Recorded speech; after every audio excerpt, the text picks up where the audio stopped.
they scrape themselves several times. But the first time they cut themselves, you don't do it again. Normally, that's pretty normal. You wouldn't cut yourself again. But when you cut yourself, then perhaps Yusuf comes and puts a band-aid. Oh. I cut myself again! Could you do that? Psychotic women. No, band-aid me, band-aid me! And so she says, see, you ladies are psycho too. You girls are crazy too. Let me tell you what this looks like in the modern world. A Justin Bieber concert. I'm gonna cut myself! You know, like, that kind of psychosis. After actors, after musicians, after celebrities, you know, after athletes, after the high school football team, after the popular guy, you know, when girls throw themselves at somebody. This is literally what this is. When does that happen? When women don't have respect for themselves anymore. That's when that happens. These women were women of low character. They didn't care about their dignity, which is evidenced in the fact that they didn't care about her dignity. Even if she messed up, it's not something you just casually talk about. And that low dignity comes from people who they don't have any values in terms of family or prestige or maintaining honor, none of that. All they have are hormones. That's all they have. That's the society we've become. In the United States, unfortunately, we have become an overly, I said this before, and these are my last comments, we have become an overly sexualized society. What is praised, what is glorified, is someone who looks more physically attractive. How many billions of dollars of products are being sold to stretch your skin, or to tuck your tummy, or to, you know, enhance your body parts, or whatever, just so you can be more sexually attractive. That's what's being done. This is an entire, and it's a successful industry because people are taking it on, you know. People are biting into it.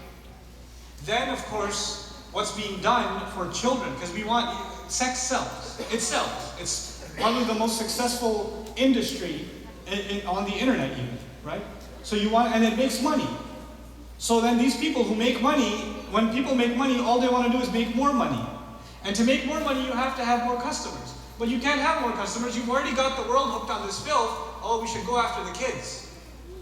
So what they do now is they have, you know, in the music industry, you have this vile, disgusting, suggestive, you know, music, and then they have Disney versions of that music. Right? So they get you used to that music as a child, so you can transition into the explicit version on your own naturally. Then what they do is they create cartoons and film and movies that are supposed to be about one thing, but they introduce extreme sexuality in these movies, and everybody starts watching them. I don't watch these shows, but I know about them because I know students that are studying Islam. People that are learning deen watching this film. Somebody told me about Game of Thrones, and whoa, it's a great show. I was like, are you serious? That's pornography.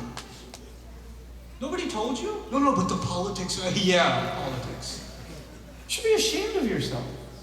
When you expose yourself to that kind of filth, then you have lost your own dignity. You've slipped from yourself. The animal of you comes out. These eyes have to be guarded.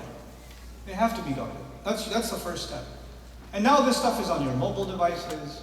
You're watching it over and over again. You're exposing yourself to this junk. And you know what you're doing? You're losing your own humanity.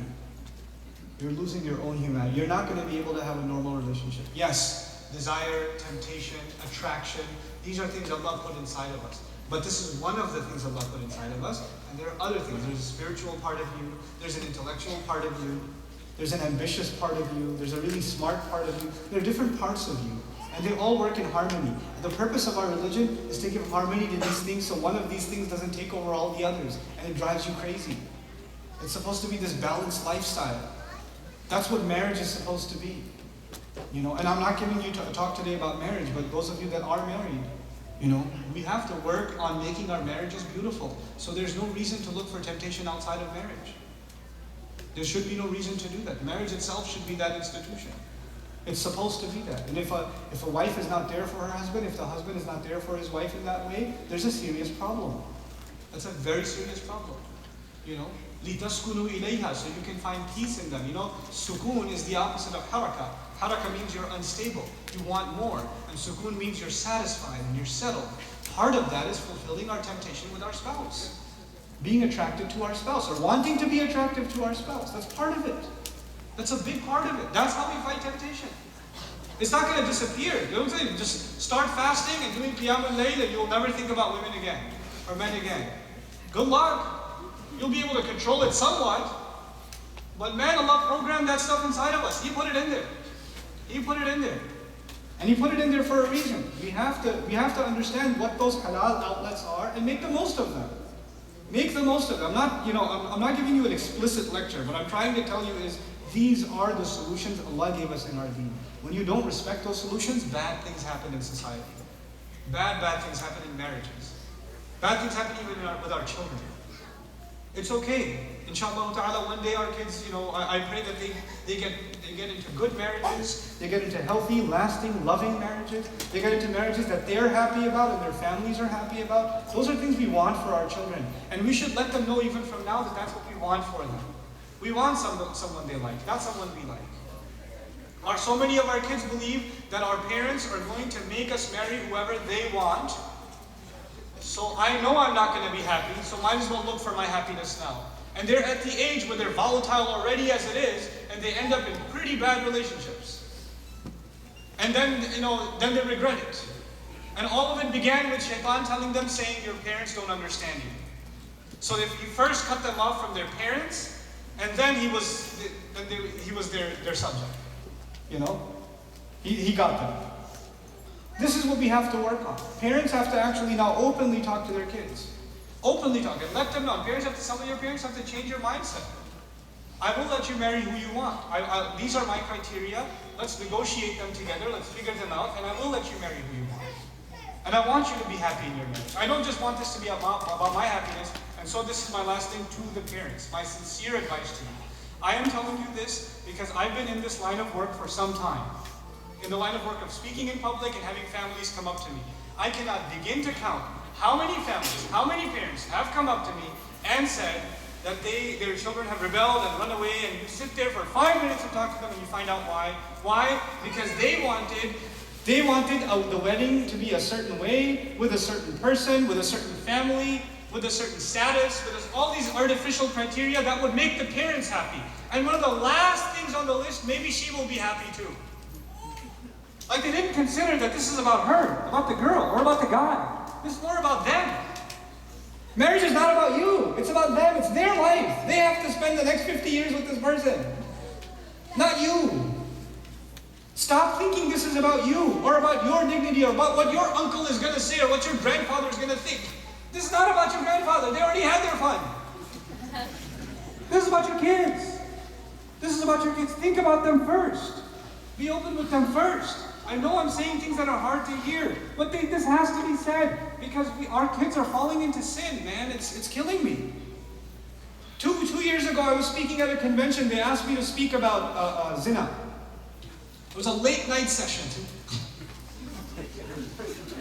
And I had to talk about wala taqrabu zina. I'm talking about tawbah. If you've made this mistake, how do you make tawbah? And I was talking for 40 minutes, and there was about 400 people in the audience, 200 boys, 200 girls. And I cannot begin to tell you how many of them were bawling in tears when I talked about if you've made a mistake. Bawling in tears. It kills me. This is happening with Muslim kids. This is happening, and we're not doing anything about it. I didn't come here to make you feel good, I'm sorry. I came here to remind myself and to remind you this is a real problem. Shaitan's number one agenda. Number one agenda. Allah says, what did he want? لِيَنْزِعَ عَنْهُمَا. He wanted to go and talk to Adam alayhi salam and our mother. Why? So he can get them to pull their clothes off. The goal of shaitan is to pull humanity's clothes off. That's his goal. His goal is not to get you to hell. His goal is to get you to get your clothes off. That's his goal in the Quran. You know what that tells you? Once he does that, it's all easy from there. What's left?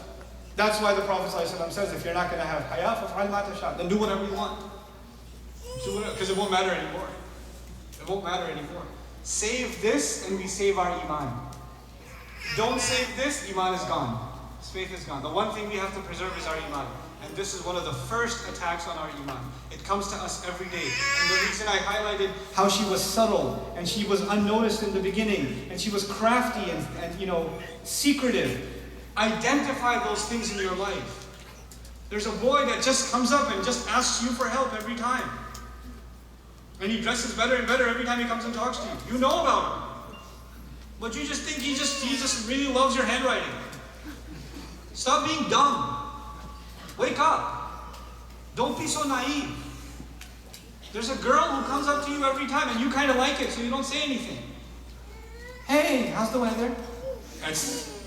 We both experience the same weather. I don't understand. I don't live somewhere else. Why are you asking me about the weather?